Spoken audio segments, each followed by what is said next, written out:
The Cowboys and the Redskins rivalry began in the 1960s when the Cowboys joined the National Football League, but for that year they only played once due to not being in the same division. But that all changed in 1961 when the Cowboys were placed in the same division as the Redskins.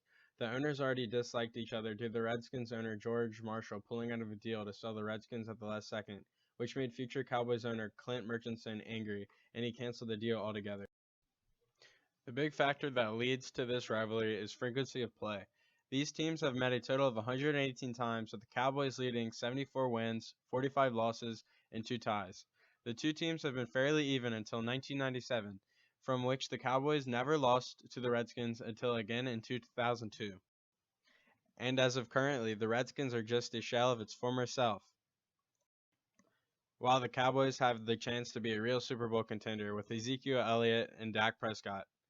The two teams are still very competitive, but being so one sided now, some Cowboys fans don't see the Redskins as a rival anymore, while the Redskins still see the Cowboys as a formidable division rival.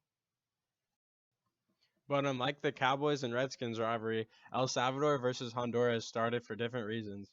They both had defining moments and frequency of play, but this rivalry is very politically motivated, unlike the Redskins and Cowboys rivalry.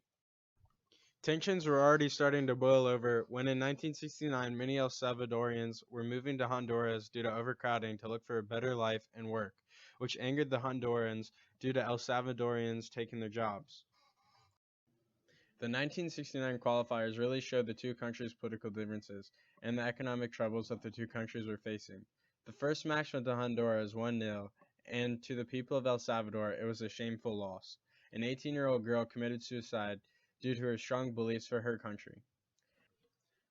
El Salvador won the second game 3-0, which also came with casualties. Two people were dead after fighting with police, and fans even burned down the Honduras flag, replacing it with a dirty rag. The third match was taken by El Salvador, the final score being 3-2, and within hours any lasting diplomatic relations were ended, which led to the football war. After 4 days there was a ceasefire, but the game was a tipping point and pushed them into fighting, even if it was only for 4 days. The two teams didn't play again until 1980 due to the concerns about more conflict. The two teams remain rivals to this day and are still very competitive. Honduras leads the rivalry up 18 wins, 8 losses, and 6 ties.